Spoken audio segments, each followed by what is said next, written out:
Assalamualaikum warahmatullahi wabarakatuh. Selamat pagi. Saya Mutiara Arini, perwakilan dari kelompok 2, ingin memaparkan tentang tugas epidemiologi dengan judul Analisis Epidemiologi TBC di Provinsi Lampung, Frekuensi, Distribusi, Determinan, dan Pengendalian, dengan dosen pengampu Bapak Khoidar Amirus SKM MKes.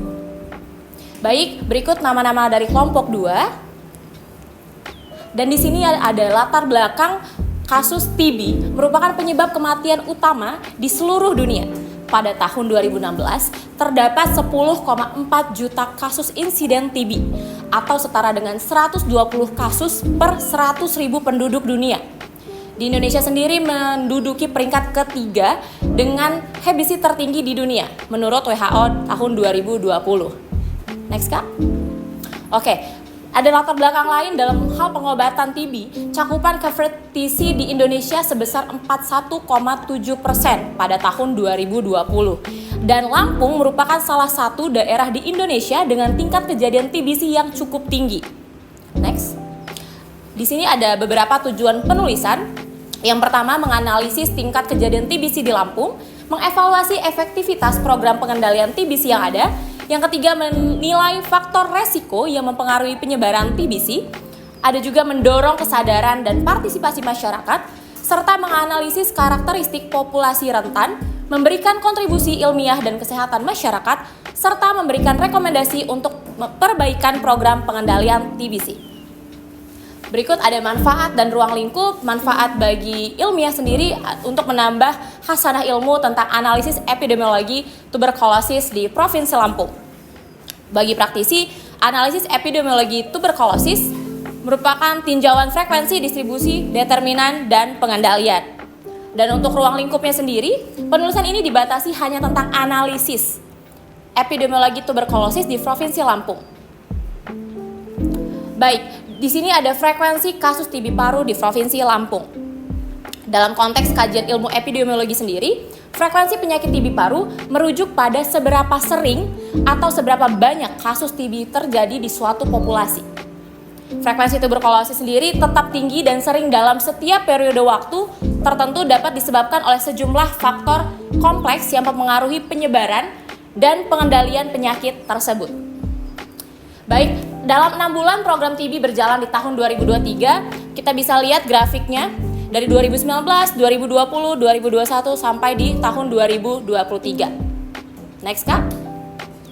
Baik, di sini ada faktor-faktor yang mempengaruhi tingginya frekuensi. Yang pertama, ketidaksetaraan akses kesehatan. Yang kedua, ada kondisi sosial ekonomi yang rendah. Yang ketiga, tingginya mobilitas penduduk.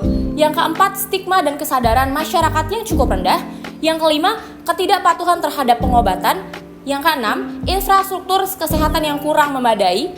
Yang terakhir, ada perubahan sosial dan lingkungan.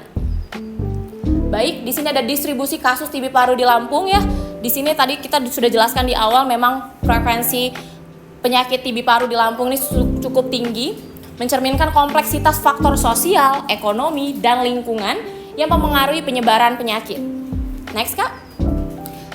Nah, ini dia ada cakupan notifikasi kasus tuberkulosis di Provinsi Lampung.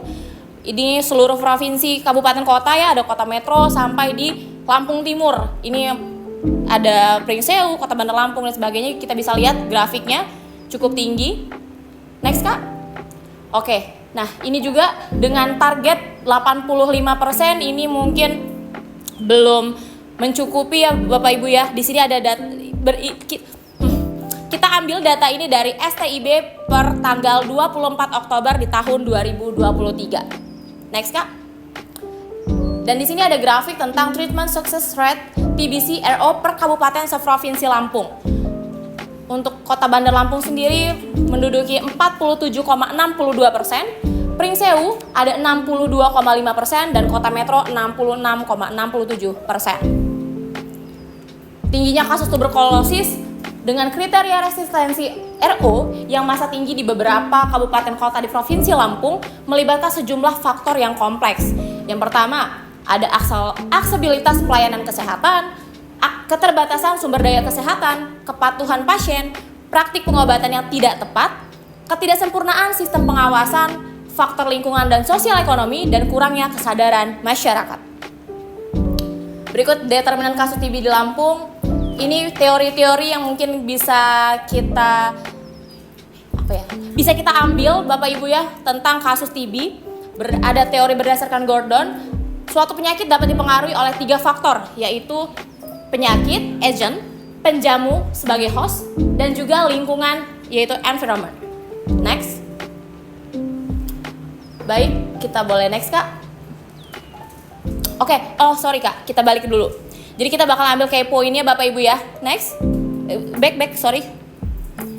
Oke. Nah, terdapat beberapa faktor resiko penyebab penyakit TB. Yang pertama ada jenis kelamin, umur, sosial ekonomi, next, kekebalan, perilaku merokok, status gizi, kepadatan rumah, dan ventilasi. Ada penyakit penyerta, pencahayaan matahari. Nah, tadi 10 poin tadi merupakan faktor yang utama menyebabkan tuberkulosis. Dan kita di sini menjelaskan juga pengendalian kasus TBC di Provinsi Lampung. Menurut strategi DOTS di tahun 1995 sampai 2005, komitmen politis bahwa kita bisa penemuan kasus secara pasif melalui mikrokoptis. Dan untuk selanjutnya ada strategi STOP TB di tahun 2006 sampai 2015, perluasan pelayanan DOTS yang bermutu. Dan terakhir ini ada strategi eliminasi TB, merupakan penguatan, sorry Kak, ya oke boleh. Yang terakhir ada strategi eliminasi TB, merupakan penguatan kepemimpinan program berbasis kabupaten dan kota. Baik, selanjutnya kita akan menyimpulkan dari analisis terhadap epidemiologi tuberkulosis di Provinsi Lampung. Dapat disimpulkan bahwa penyakit ini masih menjadi masalah utama di masyarakat yang signifikan. Dan distribusi TBC tidak merata di seluruh provinsi, dengan daerah menunjukkan tingkat kejadian yang lebih tinggi dibandingkan yang lain. Berikut ada faktor-faktor determinan seperti kondisi lingkungan, sosial ekonomi, dan perilaku juga memainkan peran penting dalam penyebaran penyakit ini.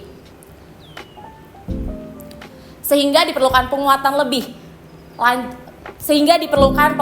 lanjut pada program pengendalian TBC. Dan di sini perlu ditingkatkan untuk meningkatkan pemahaman tentang TBC, termasuk faktor resiko, gejala, dan upaya pencegahan. Hal ini dapat membantu mengurangi stigma dan meningkatkan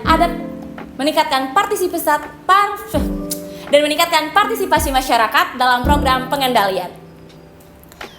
Baik, ini saran terakhir dari kelompok kami. Peningkatan sistem surveillance dan pemantauan rutin diperlakukan untuk memastikan data epidemiologi yang akurat dan real time. Jadi pendekatan lintas sektor dapat meningkatkan pemahaman dan penanganan bersama atas faktor resiko yang mendasari penyebaran TBC tersebut. Baik, peningkatan kerjasama tadi dengan provinsi-provinsi tetangga dan pemerintah pusat diperlukan untuk mengimplementasikan strategi pengendalian TBC yang bersifat holistik dan terkoordinasi. Baik, sekian saya Mutiara Arini dari kelompok 2. Mohon maaf apabila ada salah kata. Saya akhiri. Wassalamualaikum warahmatullahi wabarakatuh.